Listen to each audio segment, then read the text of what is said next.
Assalamualaikum dan salam sejahtera. Kembali lagi bersama saya Ainul Husna Dan saya Kritika Kami dari Channel Putra SMK Bandar Baru Putra.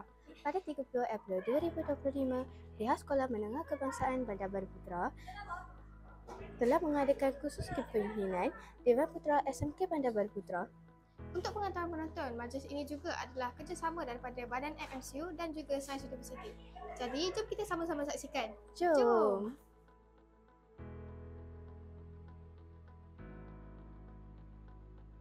Jururawat. It's very demanding course now, jururawat. Laju sikit.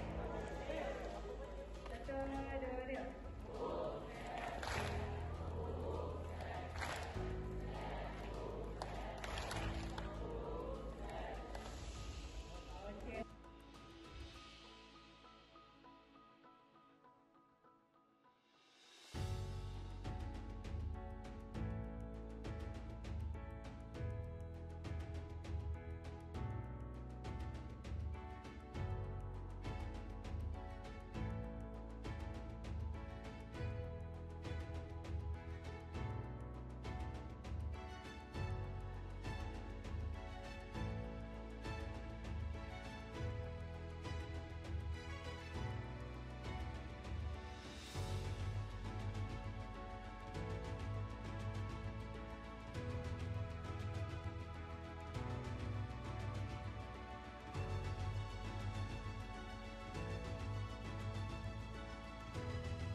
Bersama saya sekarang, Tuan Harry bin Kecil, penolong kanan sesi petang Sekolah Menengah Kebangsaan Bandar Baru Putra. Apa khabar Tuan? Sihat? Sihat, Alhamdulillah. Terima kasih. Boleh saya tanya beberapa soalan? Boleh. Apakah pandangan Tuan tentang kursus kepimpinan kurikulum dan HAM yang dianjurkan oleh pihak sekolah ini? Okey. Selamat petang saudari pengurusi. Okey, kursus kepimpinan kepada semua pemimpin bagi unit uniform amat baik dan patut dijalankan dan mesti dijalankan pada setiap tahun. Baik, kursus ini dia dapat menyediakan pelajar untuk menjadi pemimpin di masa akan datang. Terima kasih. Soalan kedua, pada pendapat Tuan, apakah ciri-ciri utama yang perlu ada pada seorang pemimpin yang baik? Okey, untuk menjadi seorang pemimpin yang baik, pelajar-pelajar haruslah memiliki ciri amanah. Ya, amanah dalam menjalankan tugas dengan penuh tanggungjawab. Okey, tidak bersifat pilih kasih dan menjalankan tugas dengan penuh komitmen yang tinggi.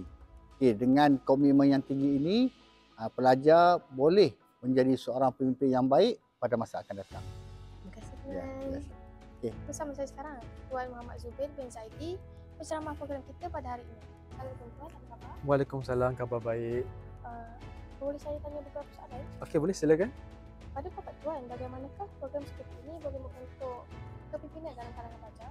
Okey, untuk program seperti ini yang kita adakan pada hari ini, which mean kita punya first input, main point dia ialah kepimpinan lah.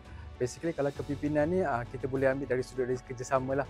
So point yang saya boleh tekan kat sini ialah kerjasama. Kerjasama di antara kami, para motivasi dan juga para pelajar yang terlibat dalam program kepimpinan hari ini. Basically mereka perlu untuk melantik seorang leader yang di mana kami sudah pun memberikan taklimat mengenai cara-cara untuk nak menjadi seorang leader yang baik dan juga seorang leader yang mampu berdaya saing di organisasi pada waktu zaman sekarang ni lah. Alright. So basically kalau saya nak tanya mengenai cara nak memupuk bakat kepimpinan dalam setiap diri tu ialah kerjasama di antara kami dan juga para pelajar. Basically saya boleh nampak hari ni memang para pelajar semua bagi respons yang baik. Boleh saya katakan kem pimpinan yang diadakan pada hari ini memang boleh katakan berjaya lah. Dan untuk soalan kedua, Okey. sejauh manakah majlis seperti ini dapat memberi impak kepada pelajar dari sudut motivasi dan kepimpinan? Okey. Kalau impak yang diberikan daripada kami kepada mereka, saya boleh nampak keyakinan diri pada diri mereka sudah semakin meningkat lah. Berbanding dengan pada awal program, nampaklah beberapa student, beberapa pelajar yang agak malu sedikit untuk nak tampil ke depan, untuk nak teruskan memberikan kata-kata ke ataupun berucap di depan. Tapi pada akhir program yang kami sampaikan pada hari ini, alhamdulillah saya nampak keyakinan diri mereka tu sudah semakin meningkat dan mereka semakin ada rasa confident lah nak ke depan, nak bercakap lepas ni. So saya harap sangat selepas ini input yang kami berikan ini dapat memberikan manfaat kepada semua pelajar Bandar Baru Putra untuk terus berdaya saing di organisasi zaman sekarang ni. Itu saja soalan daripada saya. Terima kasih Tuan. Okey, baik, sama-sama. Sekian sahaja daripada kami. Saya Anil Husna. Dan saya Ketika. Kami dari Channel Putra SMK Bandar Baru Putra. Bye.